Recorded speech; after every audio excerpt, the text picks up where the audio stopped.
নমস্কার শ্রোতা বন্ধুরা, সন্ধ্যায় গল্পের আসর ইউটিউব চ্যানেলে তোমাদের সবাইকে স্বাগত। আজকের গল্প এক বাইজির কাহিনী, কলমে সুচন্দ্রা চক্রবর্তী। মারুন, মেরে ফেলুন আপনি আমায়, তবু আমি আমার কথা থেকে এক চুলো সরে আসবো না।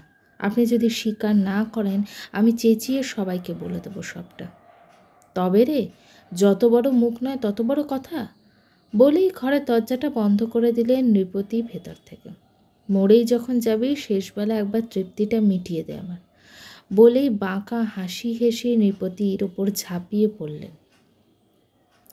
অন্তঃসত্ত্বা প্রবাহিনী এই নারকীয় অত্যাচার সহ্য করতে পারল না। অজ্ঞান হয়ে গেল সে, বিছানায় গড়িয়ে পড়ল রক্ত। জমিদারবাবু গলা টিপে শেষ করলেন প্রবাহিনীকে। এরপর থেকে জমিদারবাবু কীরকম অস্বাভাবিক আচরণ করতে শুরু করেন। মাঝে মাঝে রাতে বীভৎস স্বপ্ন দেখে আঁতকে উঠতেন তিনি। দেখতেন স্বপ্নে প্রবাহিনী এসে বলেছে, আমাকে কুলটা বানিয়েছ তুমি, বলিনি কিছুই, কিন্তু আমার সন্তানকে কেন শেষ করলে তুমি? জেগে উঠে ভয়ার্ত গলায় নৃপতি বলতেন, ও বাঁচতে দেবে না আমায়, কিছুতেই বাঁচতে দেবে না। ওর কথা ফুলে গেল কিছুদিনের মধ্যেই। সেদিন ছিল অমাবস্যার রাত, শ্মশানকালীর পুজো। সেই রাতে জমিদারবাবুর ঘর থেকে কেমন গোঁ গোঁ শব্দ আসে। গোটা বাড়ি জুড়ে শোনা যায় এক নারীর হাসির শব্দ। বাতাস ভারী হয়ে ওঠে নূপুরের শব্দে। পরের দিন দেখা যায় নৃপতিবাবুর মৃত শরীরটা পড়ে আছে বিছানায়। চোখ দুটো যেন বেরিয়ে এসেছে ভয়ে, আর গলায় মেহেন্দির ছাপ। এই ডিজাইনের মেহেন্দি তো শুধু একজনই পরত, সে হলো প্রবাহিনী। শোনা যায় এই ঘটনার পরেও নানান ভৌতিক ঘটনা ঘটেছে রাজবাড়িতে। সন্ধে নামার মুখে ভোর রাতে নাকি রাজবাড়ির ছাদে অনেকেই প্রবাহিনীকে দেখেছে এলোচুলে ঘুরে বেড়াতে। রাত বাড়লেই প্রবাহিনীর ঘর থেকে কখনো ভেসে আসতো নূপুরের শব্দ, কখনো বা তীব্র কান্না আর্তনাদের শব্দ, কখনো বা হাসির শব্দ। সব মিলিয়ে এমন ভয়ের সঞ্চার হয় রাজবাড়ির সকলের মনে যে ওই বাড়ি ছেড়ে চলে যায় সকলে। শোনা যায় ওঝা ডেকেও লাভ হয়নি বিশেষ। তারপর থেকে ও বাড়ির আশেপাশেও কেউ যায় না, সন্ধে বা রাতের দিকে তো নাই। পুরো বাড়িতে পরিণত হয়েছে বাড়িটা। আজও নাকি ও বাড়ি থেকে ভেসে আসে নূপুরের শব্দ, চাপা কান্নার আওয়াজ, শোনা যায় আর্ত চিৎকার নারী কণ্ঠে। রমেন একটু থেমে আবার বলতে শুরু করলো, আজ তুমি বাড়ি যাও রঙ্গনা, কাল আবার এসো রাজবাড়ি। আমাদেরও আসতে হবে 4টে ডেড বডি নিয়ে যাওয়ার জন্য। আবার খবরের কাগজের হেডলাইন হবে 4 যুবকের রহস্য মৃত্যু। সে কি বলছেনটা কি আপনি? ঠিকই বলছি আমি রঙ্গনা। এই গায়ে জন্ম আমার, ওই রাজবাড়ির সংক্রান্ত কত ঘটনাই ঘটতে দেখেছি আমি। তবে 2টো ঘটনার কথা চাকরি জীবনেই ঘটেছে আমার। হয়তো সারা জীবন কম পড়ে যাবে আর কি ঘটনা 2টো বলতে। রঙ্গনা অবাক মুখে তাকিয়ে থাকে। প্রবাহিনীর হাতে বানানো শরবতের স্বাদ এখনও জিগে লেগে রয়েছে তার। সে বলে ওঠে, হতে পারে তিনি বেঁচে নেই, তবে আতিথেয়তার কোনো ত্রুটি করেন না তিনি। আজ নিজের হাতে আমায়। হ্যাঁ রঙ্গনা, জানি। এ গ্রামের সবাই জানে ওই শরবতের কথা। শোনা যায় নৃপতি নাকি প্রবাহিনী বাইজির হাতের বানানো শরবত ছাড়া আর কোনো শরবতই মুখে তুলতেন না। তুমি আবার তেনার হাতের শরবতও খেয়ে এসেছ? ওরে বাবারে! সুবীর ভয়ার্ত কণ্ঠে বলে ওঠে, আমার তো শুনেই বড্ড ভয় করছে।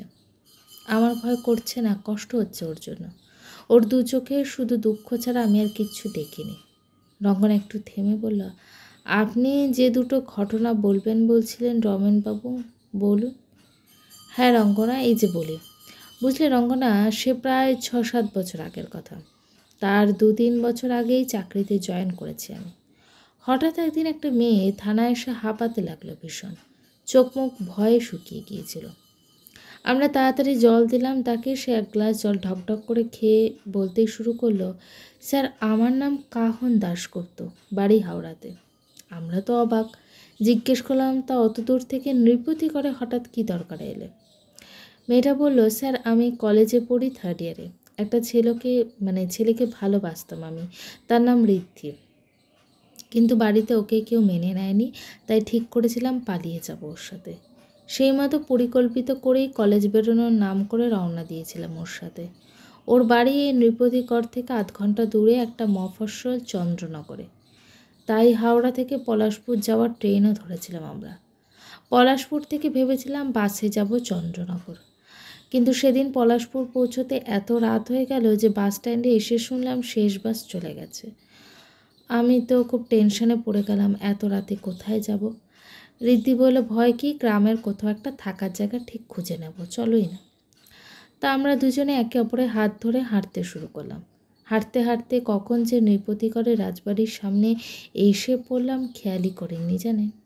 সে কি, হাঁটছিলে পলাশপুরে আর চলে এলে নৃপতিকরে? জানি না। মেয়েটি অন্যমনস্ক গলায় বলল, হয়তো নিয়তি নিয়ে এসেছিল কাল আমায় এখানে। তারপর বাড়িটা দেখে ঋদ্ধি বলল, চলো ডার্লিং, এই বাড়িটাতেই আজ উঠি আমরা রাতটুকুর জন্য। আমার একদম ইচ্ছে ছিল না ওই পুরনো অন্ধকার ভুতুড়ে বাড়িতে উঠতে, কিন্তু উপায়ও নেই, রাতটা তো আর রাস্তায় কাটানো চলে না। অগত্যা বাড়ির ভেতরে ঢুকলাম, কিন্তু ভেতরে ঢুকতেই একদম অবাক বনে গেলাম, জানেন। বাইরে থেকে দেখে বাড়িটাকে যেন পুরনো পোড়ো বাড়ির মতো দেখায়, ভেতরটা কিন্তু তেমনই ঝাঁ চকচকে আর নতুন। তারপর বুঝলে রঙ্গনা, সে মেয়েটি আর প্রেমিককে প্রবাহিনীও একইভাবে আপ্যায়ন করেছিল শরবত দিয়ে। তারপর একটা ঘরও দেখিয়ে দিয়েছিল ওদের শোয়ার জন্য। তারপর মেয়েটি বলল, জানেন স্যার, আমি প্রবাহিনীর সাথে কথা বলছিলাম, ঋদ্ধি চলে গিয়েছিল ঘরে। আমি ঘরে ঢুকতেই শুনি ঋদ্ধি কার সাথে যেন ফোনে কথা বলছে। ভাইরে, একটা নয় ডাবল পেয়েছি। আমি ঘরে ঢুকতেই কেমন যেন অপ্রস্তুত হয়ে পড়ল। ও বলল, আসলে পুরনো বন্ধু ফোন করেছিল, একটু মজা করছিলাম আর কি। দুজনে ক্লান্ত ছিলাম, তাই নরম রাজকীয় পালঙ্কে গায়েলাতেই ঘুম চোখে চোখ বুজে এলো। হঠাৎ করে নুপুরের তীব্র শব্দ কানে এলো আমার, তাতেই ঘুম ভেঙে গেল। ঘুম ভেঙে দেখি ঋদ্ধি পাশে নেই, আমার ঘরের দরজাটা খোলা। চমকে উঠে ঘরের বাইরে এলাম, দেখলাম পাশের একটা ঘর থেকে আসছে নুপুরের শব্দ। সেই ঘরে যেতে অবাক হয়ে গেলাম ভীষণ। দেখলাম বিশাল একটা ঘর, সেটা ঘরের মাঝখানে নাচছেন প্রবাহিনী, কি অপরূপ সে নাচ। আর ঘরের এক কোণে বসে মুগ্ধ হয়ে সেই নাচ দেখছে ঋদ্ধি। সত্যি সে নাচ দেখে যে আর চোখ ফেরানো যায় না। আমিও নাচ দেখতে লাগলাম দু চোখ ভরে। নাচ দেখতে দেখতে কেমন যেন আর কি নেশা লাগলো দু চোখে, সারা শরীরে ঘুম জড়িয়ে এলো চোখে।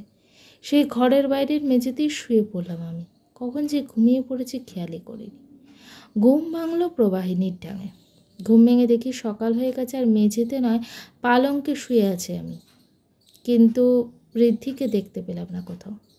ব্যস্ত হয়ে জিজ্ঞেস করলাম, ঋদ্ধি কোথায়? তিনি হেসে আমার কপালে হাত বুলিয়ে বললেন, বোকা মেয়ে, বাড়ির মতো নিশ্চিন্ত আশ্রয় ছেড়ে কেউ পালায়? তোমার বাবা মা যে ওদিকে চিন্তায় কাঠ হয়ে আছেন, সে খেয়াল রাখো তুমি।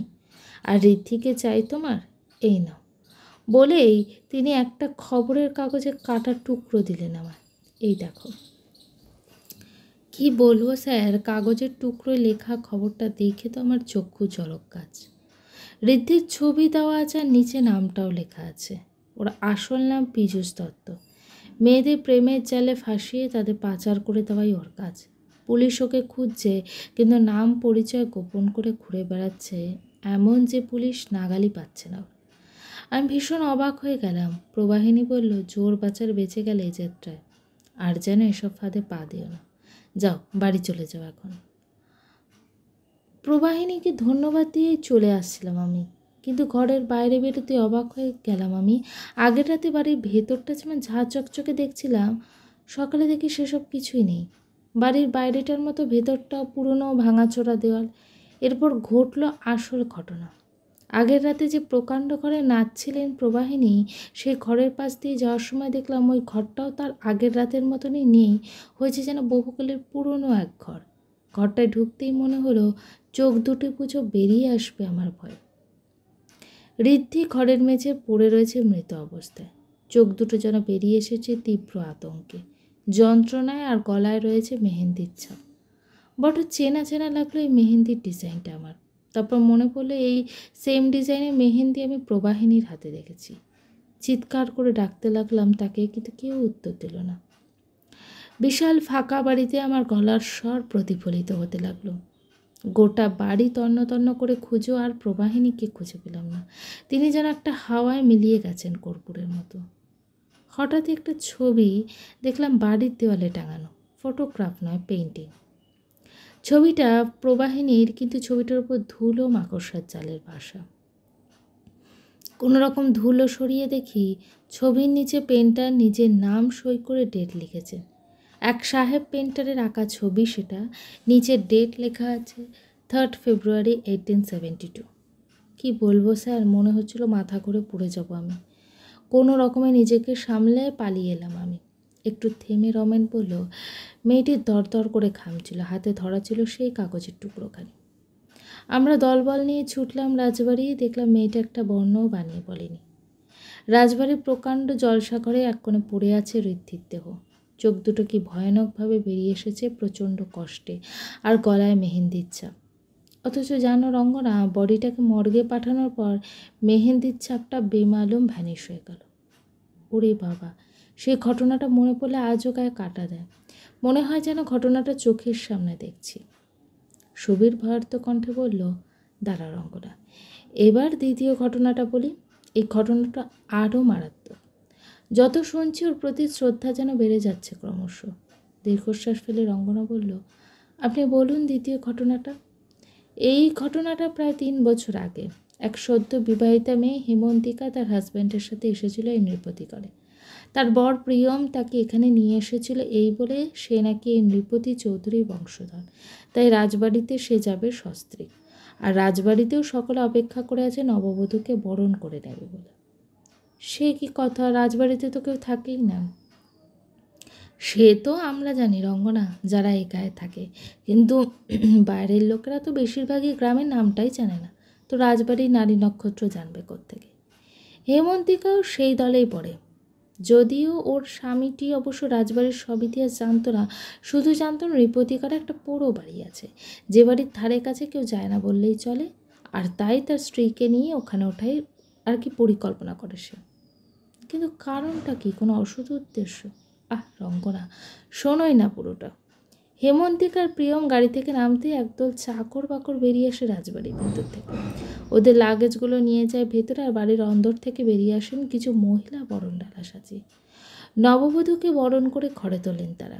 এরপর দুজনে পাত পেরে খাওয়ান তারা, তারপর শোয়ার ব্যবস্থা করেন। তখন দুপুরবেলা ক্লান্ত স্বামী স্ত্রী পালঙ্কে শুয়েই ঘুমিয়ে পড়ে অকলে। বিকেলে হেমন্তিকার ঘুম ভাঙে প্রিয়মের ডাকে, হেমন্ত ওঠো, জলসাঘরে চলো। জলসাঘরে কেন? হেমন্ত আজও রাজবাড়িতে প্রতিদিন সন্ধে হলেই জলসাঘর হয়ে ওঠে জমজমাট, নাচের আসর বসে, তুমি চলো দেখবে, ভীষণ ভালো লাগবে তো। হেমন্তিকা আর প্রিয়ম গেল জলসাঘরে। সত্যি সে নাচ ছিল দেখার মতো। 1 জন 2 জন নয়, প্রায় 5-6 জন নারী নৃত্য প্রদর্শন করল আলাদাভাবে। মুগ্ধ হয়ে গেল হেমন্তিকা। একটু পরেই এলো চা, তাতে চুমুক দিয়ে হেমন্তিকা বলল, আহ কি টেস্ট! এ হলো রাজবাড়ির স্পেশালিটি, বুঝলে মাই ডিয়ার। উফ, দারুণ জাস্ট। চলতে লাগলো অপরূপ নৃত্য প্রদর্শনী। অবাক চোখে দেখতে দেখতে কেমন যেন নেশা লাগলো। হেমন্তিকার ঘুমে জড়িয়ে এলো চোখ। জলসাঘরের মেঝেতেই ও জ্ঞান হারিয়ে লুটিয়ে পড়ল। হেমন্তিকার জ্ঞান যখন ফিরল, দেখলো একটা চেয়ারের সাথে দড়ি দিয়ে বাঁধা আছে। ও চমকে ওঠে, ও চেঁচাতে লাগলো, প্রিয়ম, প্রিয়ম। গল্পের পরবর্তী অংশ খুব শীঘ্রই আসছে, আর গল্পটি কেমন লাগলো অবশ্যই কমেন্ট করে জানাতে কিন্তু ভুলো না। আর আমার চ্যানেলের গল্পগুলো যদি তোমাদের ভালো লেগে থাকে, চ্যানেলটিকে সাবস্ক্রাইব করে কিন্তু পাশে থেকো।